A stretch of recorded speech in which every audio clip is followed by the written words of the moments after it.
So Shruti, tell the panel about yourself, your academic qualifications, your work experience, if any, and your main hobbies, very briefly. Okay, sir. So my name is Shuruti Sharma.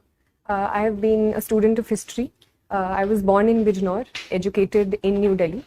I completed my graduation from St. Stephen's College, and currently I've just started my post-graduation in sociology from Delhi School of Economics.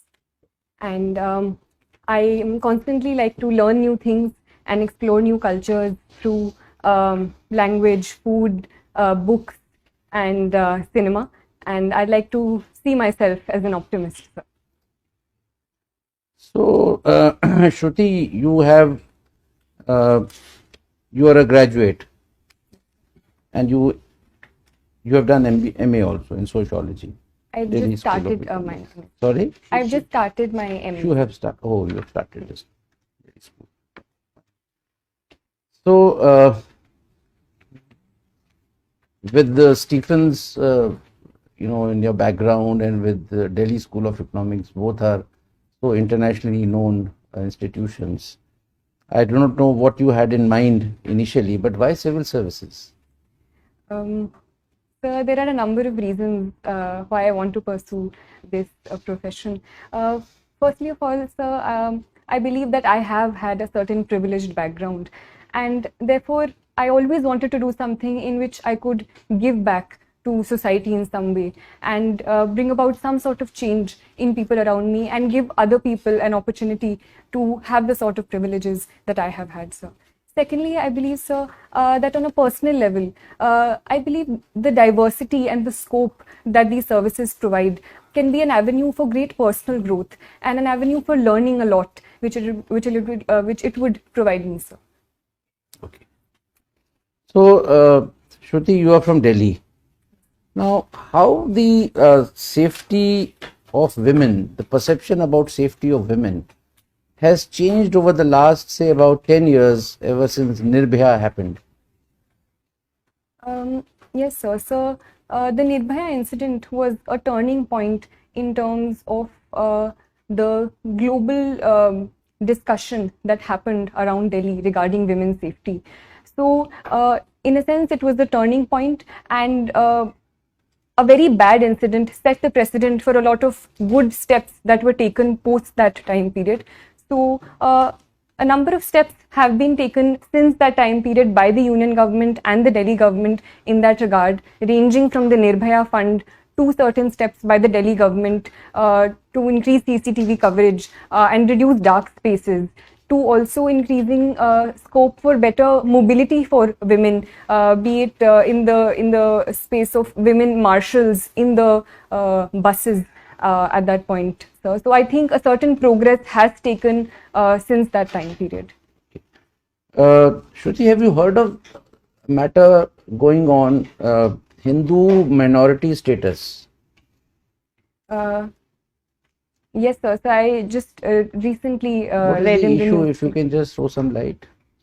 So, in the limited knowledge that I have currently, sir, about the topic, it is about the authority of the state versus the center in deciding the status of minorities with respect to religion.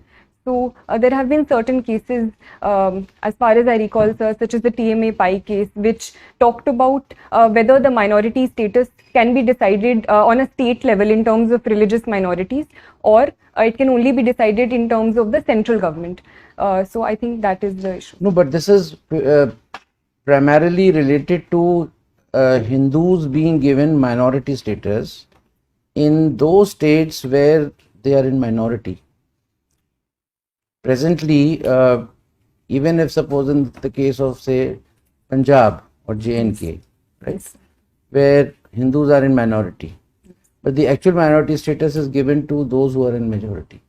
So a PIL is in Supreme Court. Yes, sir. The center has asked Supreme Court to consider this, that we would like to give minority status to Hindus in those states which I have mentioned. Now, since I have already given you an idea, what are your views about it? Um, so The Constitution of India does protect the status of minorities in India as a whole. And so I believe if for certain purposes and for certain positive reasons, the Supreme Court does decide to give minority status in a particular state to reduce atrocities against certain sections within the state, it can be a positive move. Viren sir?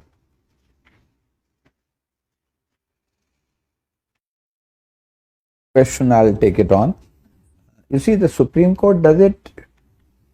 Supreme Court in no way is in a position to stop atrocities. It will only adjudicate a matter in view of the constitutional scheme. What does the Constitution provide? So how do you think it would stop atrocities on minorities, religious minorities at that? If it can provide in the future a certain safeguards that the minority status can provide and certain special steps that can be taken for minorities in a particular state. Can you give any example when Supreme Court has provided safeguards, laid down safeguards?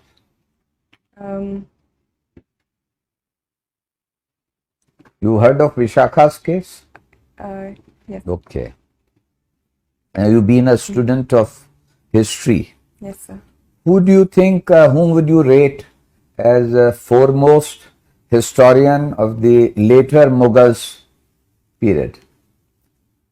So,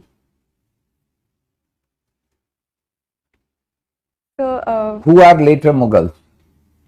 so I would say the period after the so-called fall of the Mughals or the decline of the Mughals, so post Aurangzeb, so would possibly be regarded So you as the think later Mughals. beyond Aurangzeb are the later Mughals?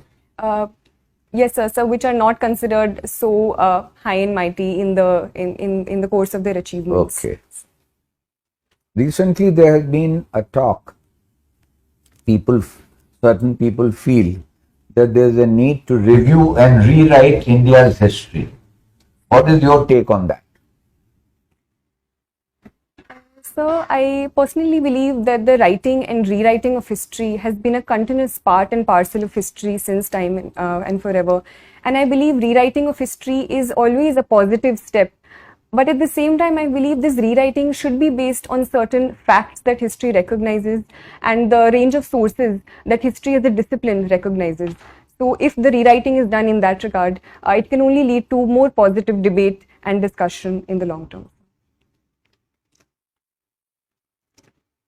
What do you understand by Warsaw Pact? So the Warsaw Pact was a pact signed in 1955 in the context of the Cold War, led by the Soviet Union. It was a security pact formed in the context of the formation of the NATO and an opposition to the NATO, sir.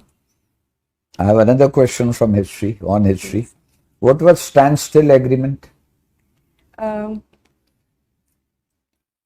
I can't recollect at this point. Okay. In your resume, I found that you took part in parliamentary debates. Now, how are the at school or college level debates different than parliamentary debates? Sir, in college there are a number of formats of debate we participated in, ranging from parliamentary debate to conventional debating to turncoat style of debating, and there were a lot of variations there. The structure of the debate is a 3-on-3 format. So while certain positions were the same, such as opposition, leader of opposition, there was a whip speech as well.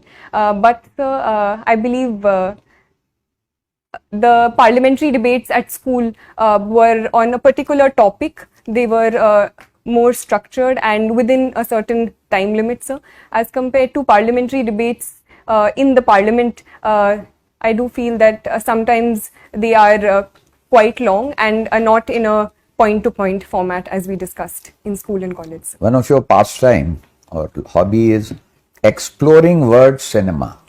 Now, what is exploring word cinema? What does it involve? How do you explore it? The reason I chose the word explore is because I am no authority on world cinema, and I like to see and look at movies as they come to me, and as one leads to the other. So ranging from Iranian cinema to cinema of Hong Kong. You are not a student of languages. So other than Hindi and English, what language do you know? Sir, I have tried to learn reading and writing Urdu. So I know the Urdu script. I like to learn a few phrases here and there from my friends who are from different states. So you will explore world cinema from subtitles, is it? Sir, I believe world cinema is more than just dialogue. The very vocabulary of filmmaking and cinema, I believe, does not necessarily need language to convey it. Sir. So I think that is my interest in world cinema. And subtitles, obviously, sir, help me understand the story better. Have you heard the term soft power? Yes, sir. What does it imply?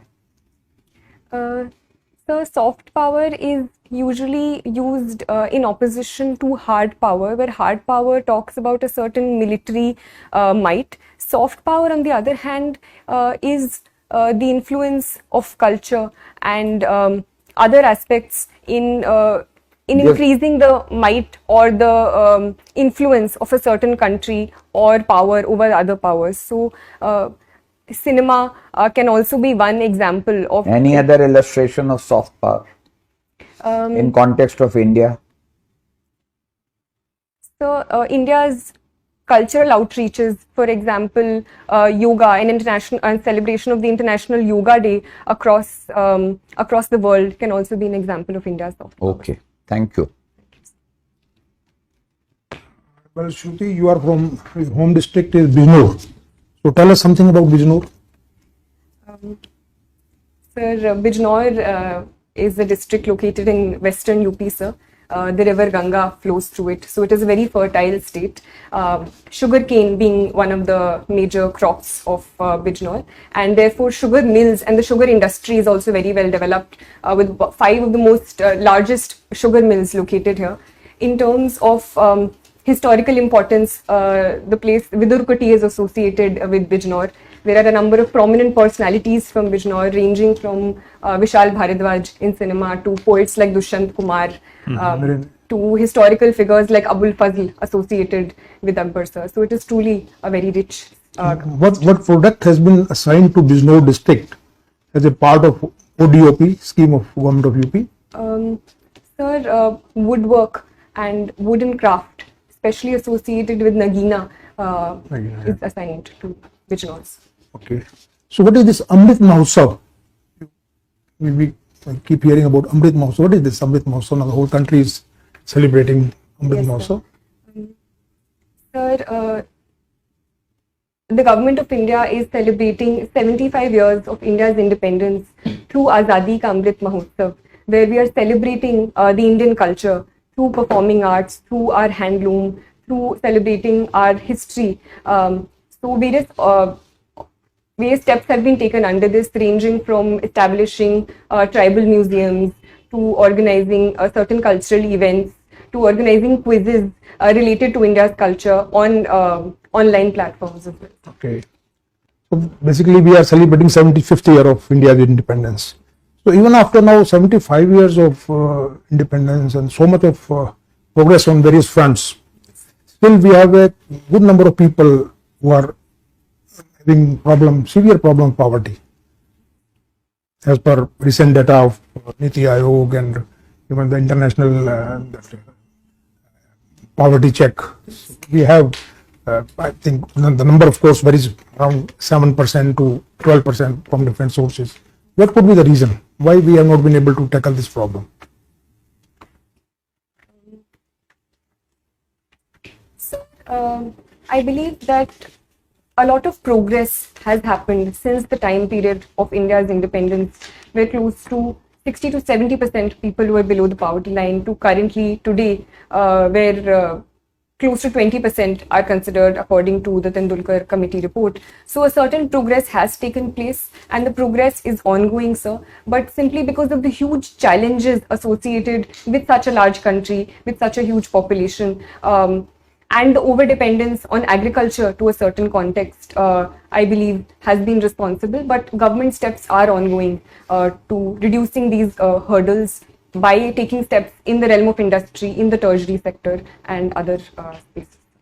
What is the current size of Indian economy in US dollars terms, approximately?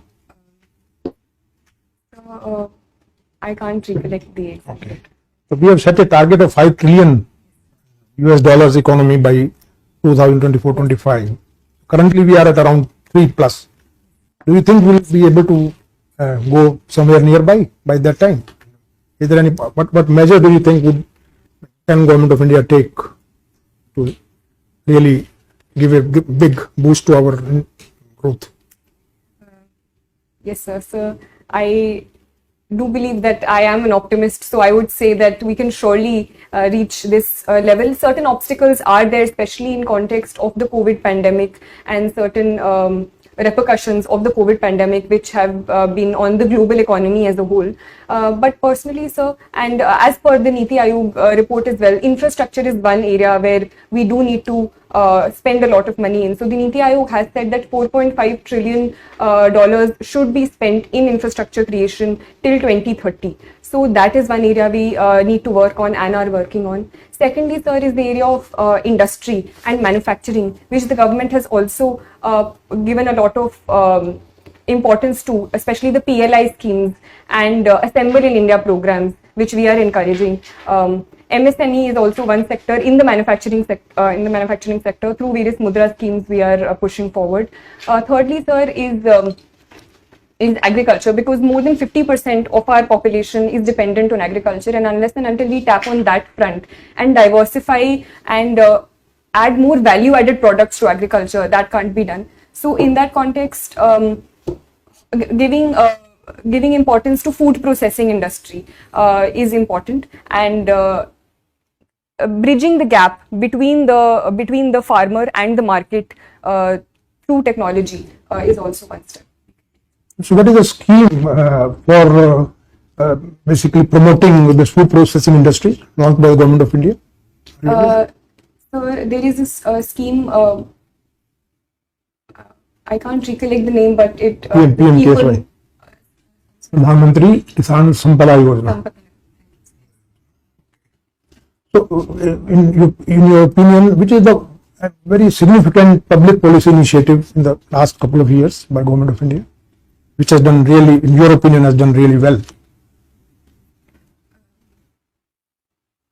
Sir, I think in the light of the COVID pandemic, the PM Ayushman Bharat Yojana has been very instrumental in expanding the public health infrastructure across the country and providing affordable healthcare to most sections of the population. So in your hobbies, you have mentioned practicing yoga. So you do it every day, or? I try to. Okay. So recently, one very important development has taken place with respect to traditional medicine. Are you aware? Last 1 week only, and quite something to do with WHO, the traditional medicines. I'm sorry, sir. Because we are establishing the first WHO center on traditional medicine. It has been approved. Okay. So now, as civil servant, what do you think that you will be, with your knowledge, with your experience, with your education, how do you think you will be fitting into that view of civil servant?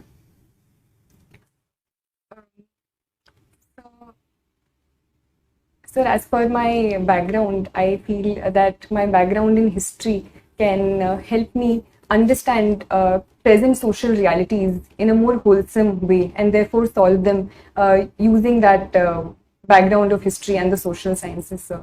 So firstly that. Secondly, sir, I believe I think I do have an ethic of dedication towards my work and personalized work ethic, where I am able to stick to deadlines and perform work in an organized manner. So that I think can help me, sir.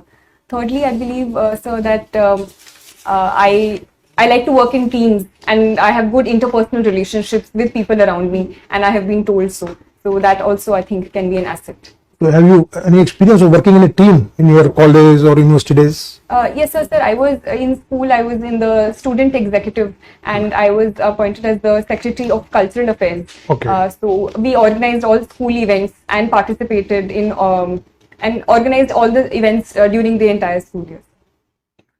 Thank you. Shruti, you are a student of history Yes. and you have sociology and studying sociology. What was your optional paper in the exam? It was history, sir. It was history. Yes. Okay. What stand has India taken on the Ukraine war? So India has taken multiple stand on the Ukraine war. It has taken a very assertive stand in first and foremost condemning the violence perpetrated by both sides. So, and it says that it is bound by the UN Charter and stands for UN Charter and territorial integrity and sovereignty of any nation. It has also been talking to both sides and arguing for and asking for a position of dialogue and diplomacy to solve the war and a complete cessation of conflicts. What is India's voting record in the UN Security Council and General Assembly? Sir, I'm sorry, sir. In the context of the Ukraine war, so India has abstained from any resolutions by either of the two sides condemning the other. Sir. Is abstaining meaningful, or does it mean that doesn't mean anything? Sir, in the context of India, I think it is a meaningful stand, and it helps India maintain its strategic autonomy on the issue and upholding its national interest in both cases, at the same time providing itself an avenue for talking to both sides simultaneously and not antagonizing.